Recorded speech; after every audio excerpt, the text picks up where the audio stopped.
दोस्तों, घड़ी में 3:33 पर ऐसा क्या हो जाता है कि एक लड़के के साथ बहुत ही डरावनी घटनाएं होने लगती है। रात के 3:33 होते ही वो लड़का एक ऐसे डरावने सपने में चला जाता है जहां पर कुछ आत्माएं उसकी जान लेने की कोशिश करती है। तो इस 3:33 का क्या है राज, और ठीक इतने बजते ही ऐसे हॉरर इंसिडेंट्स क्यों होने लगते हैं। दोस्तों, ये कहानी एक भूल भुलैया जैसी है जिसके टाइम लूप के अंदर एक लड़का फंस जाता है। तो क्या ये लड़का उस टाइम लूप से बाहर निकलकर अपनी जान बचा पाएगा? यही देखेंगे हम आज की कहानी में। तो नमस्ते दोस्तों, मेरा नाम है किरण और आप देख रहे हैं हॉरर बॉक्स हिंदी। दोस्तों, अगर आपको ऐसे ही हॉरर मूवीज देखना पसंद है तो हमारे चैनल को प्लीज सब्सक्राइब जरूर कीजिए।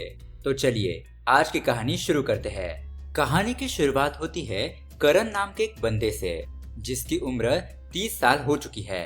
अब दोस्तों, करण अपनी माँ, बड़ी बहन और उसकी बेटी यानी कि करण की भांजी को लेकर एक नए घर में शिफ्ट हो रहे थे। लेकिन उस घर में जाते ही वहाँ पर कुछ पैरानॉर्मल घटनाएं होना शुरू हो जाती है। जैसे कि वहाँ पर मोटर अपने आप ही चालू हो जाती है, वहाँ के बाथरूम से कौवा भाग जाता है, वहाँ पर दरवाजा खोलने की आवाज आने लगती है। लेकिन जब दरवाजा खोलकर देखने पर वहाँ पर कोई भी मौजूद नहीं होता। इस तरह की अजीब घटनाएं उनके साथ होने लगती है। खैर, अब दोस्तों, करण की बड़ी बहन के बारे में बात करें तो उसका पति बहुत ज्यादा शराब पीता है और इसी नशे की हालत में वो उसको रोज मारता पीटता था। इसीलिए उसकी बहन सब कुछ छोड़कर वापस से अपने मायके आ चुकी है। लेकिन उसका पति उनके नए घर को ढूंढकर वहाँ पर आकर हल्ला करने लगता है। अब ये देखकर करण को बहुत ज्यादा गुस्सा आता है और वो अपने जीजा को ही मारने पीटने लगता है।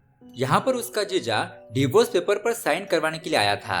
अब उसकी बड़ी बहन भी बहुत ज्यादा दुखी होती है और परेशान होकर उन डिवोर्स पेपर पर साइन कर देती है और अपने शराबी पति को यहाँ से चले जाने के लिए कहती है और कभी भी यहाँ पर वापस आने से मना कर देती है। उसी वक्त हम देखते हैं कि करण की गर्लफ्रेंड वृंदा वहाँ पर पहुँचती है और उसका जीजा वहाँ से जाने के बाद सभी लोग घर के अंदर चले जाते हैं। करण और वृंदा छत पर चले जाते हैं। अब यहाँ पर करण एक नए घर में शिफ्ट हुआ था, इसीलिए वृंदा उसे गिफ्ट देती है और वो गिफ्ट एक तरह की घड़ी है। यहाँ पर वृंदा करण से कहती है कि मैंने तुम्हारे लिए 3:33 पर एक मैसेज सेट किया है। तभी हम उस घड़ी में 3:33 के नंबर देखते हैं, लेकिन वहाँ से कुछ मैसेज सुनाई नहीं देता, उल्टा वहाँ पर कुत्ते भौंकने की आवाज आने लगती है। लेकिन दोस्तों, यहाँ पर वृंदा ने तो उसमें आई लव यू का मैसेज सेट किया था, लेकिन वो मैसेज बजने के बजाय कुछ और ही आवाजें आने लगती है। उनके पीछे हम देखते हैं एक बल्ब ब्लिंक होने लगता है, यानी कि उस घर में कोई भी चीजें नॉर्मल नहीं थी। खैर, अब ये सीन यहीं पर कट होता है। उसके बाद हम देखते हैं एक चर्च के फादर उन लोगों के घर पर आते हैं। वो उस घड़ी रखने वाली दीवार पर हाथ रखते हैं और पूरी दीवार ही अलग रूप ले लेती है। उसके बाद वो फादर करण की माँ और बड़ी बहन को कहता है कि ये करण तुम दोनों के लिए बहुत बड़ा खतरा है, इसीलिए तुम दोनों इससे दूर चली जाओ। अब उसके बाद करण की माँ और उसकी बड़ी बहन छत पर पहुंच जाते हैं। अब उसके बाद करण भी उन दोनों के पीछे जाने लगता है, लेकिन वो फादर उसे रोकता है। लेकिन करण उसे धक्का देकर छत पर पहुंच जाता है।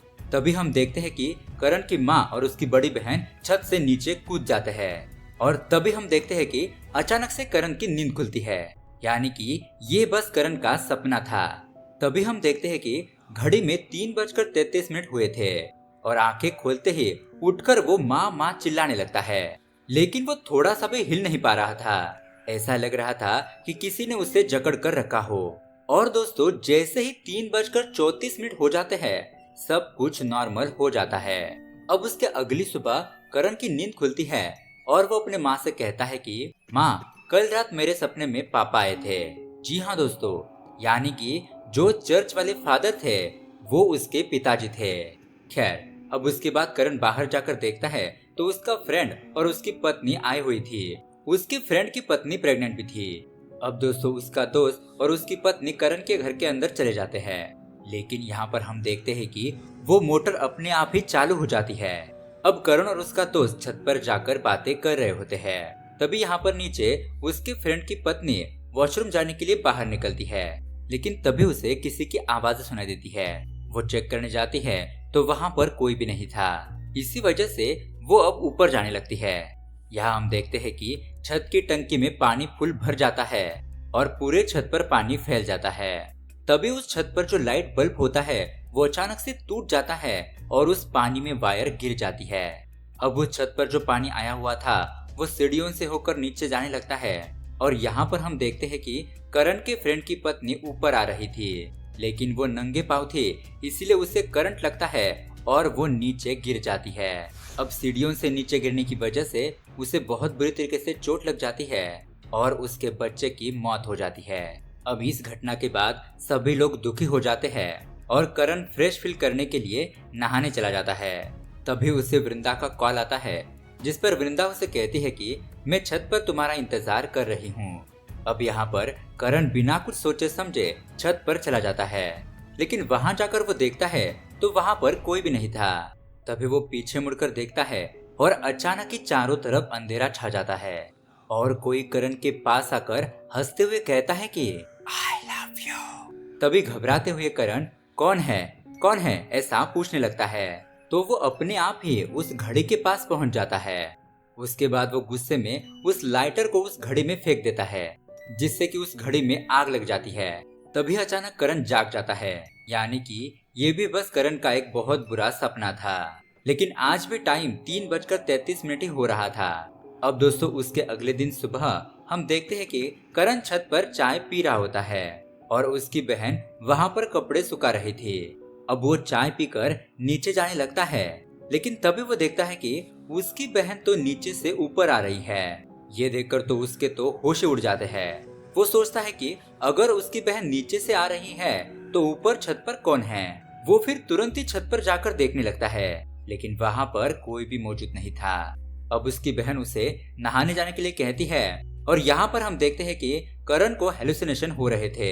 अब यहाँ पर करण की तबीयत कुछ ठीक नहीं लग रही थी, इसीलिए उसकी गर्लफ्रेंड वृंदा उसे डॉक्टर के पास ले जाती है। डॉक्टर करण का चेकअप करते हैं और करण भी सब कुछ बातें डॉक्टर को बता देता है। डॉक्टर बताते हैं कि कुछ नंबर्स हमारे लिए स्पेशल होते हैं और यहाँ पर हमें पता चलता है कि करण का जन्म 3:33 को ही हुआ था। लेकिन इस टाइम का उसके साथ क्या संबंध है, ये तो हमें कहानी में आगे पता चलेगा। अब वो डॉक्टर करण को स्लीप पैरालिसिस है ऐसा कहते हुए कुछ मेडिसिन लिख के देता है और सब कुछ ठीक हो जाएगा ऐसा कहकर वहाँ से भेज देता है। लेकिन दोस्तों उसी रात भी करण को सपना आता है जिसमें वृंदा उसे छत पर ले जाती है और वो दोनों ऊपर से कूदते हैं। लेकिन तभी यहाँ पर करण जाग जाता है और चिल्लाते हुए माँ को पुकारने लगता है।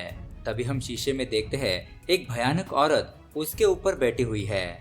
उसके बाद 3:34 हो जाते हैं और उसकी भांजी ठीक उसी तरह उसके ऊपर आकर बैठ जाती है और चाकू से करण का गला काटने के लिए आगे बढ़ती है।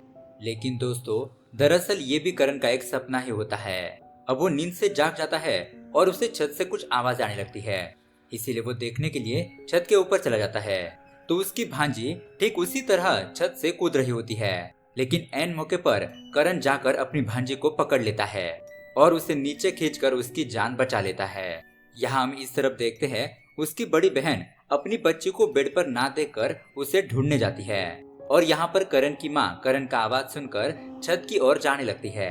लेकिन यहाँ पर हम देखते हैं कि छत का दरवाजा ऑटोमेटिक बंद हो जाता है और करण और उसकी भांजी ऊपर छत पर ही फंस जाते हैं। यहाँ उसकी बड़ी बहन जोर से चिल्लाती है और उसकी आवाज सुनकर उसकी माँ किचन की ओर आती है और यहाँ पर छत का दरवाजा अपने आप ही खुल जाता है।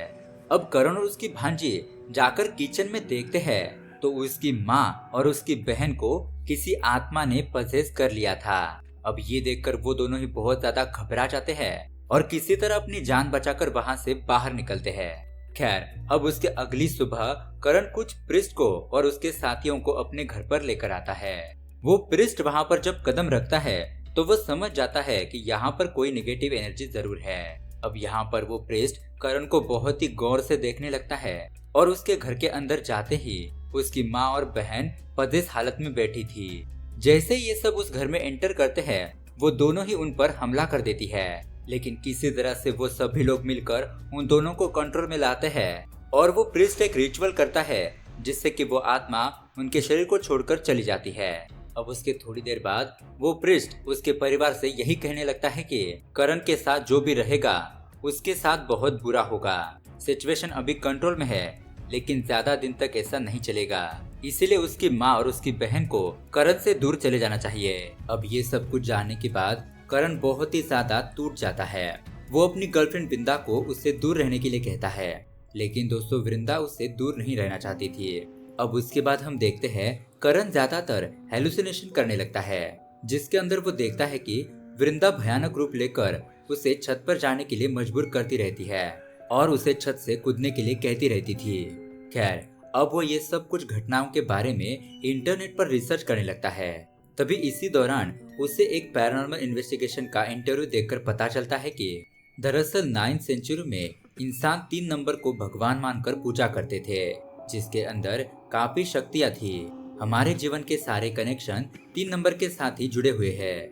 लेकिन इसी 3 नंबर की शक्तियों को देखकर इजिप्ट के कुछ शैतान लोग काला जादू के द्वारा 3 नंबर की शक्तियों को हासिल करना चाहते थे। अब उन लोगों को 3 नंबर की शक्ति तो नहीं मिली, लेकिन उन लोगों ने अपनी काली शक्तियों के द्वारा 3 की तरह 2-3 बना दिए, जिसके अंदर काफी काली शक्तियां भरी थी, जिसकी वजह से चारों तरफ अंधकार छा गया, बुरी शक्तियां बढ़ गई। लेकिन उसके धीरे धीरे उनकी शक्तियां कम होने लगी और इसी वजह से वो लोग अपनी बलि चढ़ाकर उस बुरी आत्मा के ऊपर समाहित होने लगे। और ऐसा करते हुए उन्होंने एक और 3 बना दिया और उसके बाद में 3-3-3 ऐसा नंबर होकर उस समय जो भी इंसान पैदा होता उसके साथ अजीबोगरीब घटनाएं होकर वो मारा जाता। और दोस्तों, जैसा कि हमें पता है करण का जन्म भी 3:33 पर ही हुआ था और इसी वजह से उसके साथ ये पैरानॉर्मल घटनाएं होने लगी थी। अब वो इंटरव्यू लेने वाला आदमी पैरानॉर्मल इन्वेस्टिगेटर से पूछने लगता है कि इस टाइम में पैदा हुआ कोई भी इंसान क्या वो बच नहीं पाएगा। इस पर वो इन्वेस्टिगेटर जवाब देता है और कहता है कि एक रास्ता है, अगर वो इंसान टाइम के अंदर जाकर 3:33 से 3:34 तक यानी कि 60 सेकंड में एक चाबी ढूंढकर लेकर आएगा तब वो बच पाएगा। लेकिन ऐसा होना नामुमकिन है क्योंकि टाइम उसे उन 60 सेकंडों में इतना मैनिपुलेट करेगा कि वो इंसान उस टाइम लूप से कभी बाहर निकल ही नहीं पाएगा। तभी वो इंटरव्यूअर एक और सवाल करता है और पूछता है कि अगर उन 60 सेकंड के अंदर चाबी ढूंढकर बाहर नहीं आ पाए तो क्या होगा। अब वो पैरानॉर्मल इन्वेस्टिगेटर जवाब दे ही रहा होता है कि तभी वहाँ पर इंटरनेट बफरिंग करने लगता है और पावर कट हो जाती है और चारों तरफ अंधेरा छा जाता है। उसके बाद यहाँ पर करण को घर के अंदर किसी की आहट सुनाई देती है। लेकिन अब यहाँ पर रात को करण 3:33 होने का इंतजार करने लगता है और वो वेट करते करते नींद में जाकर खुद ब खुद समय के अंदर चला जाता है। वहाँ पहुँचने के बाद वो चाबी को ढूंढने लगता है, लेकिन वहाँ पर उसे वही शैतानी औरत दिखाई देती है। इसीलिए वो भागते हुए घर से बाहर आता है। तभी वहाँ पर उसे गेट की दूसरी ओर उसका दोस्त शरद दिखाई देता है। शरद करण से कहता है कि तुम्हारी माँ और बहन का बुरी तरीके से एक्सीडेंट हो गया है, उन दोनों की कंडीशन बहुत ही खराब हो चुकी है। अब दोस्तों, करण ये सुनकर शरद के साथ जाने ही वाला होता है कि तभी करण को पीछे से उसकी भांजी आवाज देती है और घर के अंदर चलने को कहती है। इसीलिए करण चाबी ढूंढने के लिए फिर से घर के अंदर चला जाता है। लेकिन यहाँ पर उसका दोस्त शरद अपने सर को उस गेट पर पटक पटक के खुद को मार देता है। अब यहाँ पर करण जब घर के अंदर घुसता है तो चारों तरफ अंधेरा छा जाता है और वो चाबी ढूंढते ढूंढते किचन की तरफ पहुंच जाता है, जहाँ वो देखता है कि उसकी माँ और उसकी बहन पहले से ही वहाँ पर मौजूद थी। करण को देखकर वो दोनों ही जोर जोर से हंसने लगती है और ये देखकर करण अपनी बहन का सिर दीवार पर मार देता है और वो तुरंत ही मर जाती है। अब उसकी माँ रोते हुए करण की तरफ बढ़ती है तो करण एक चाकू लेकर अपनी माँ का गला ही काट देता है और अपनी माँ को भी मार डालता है।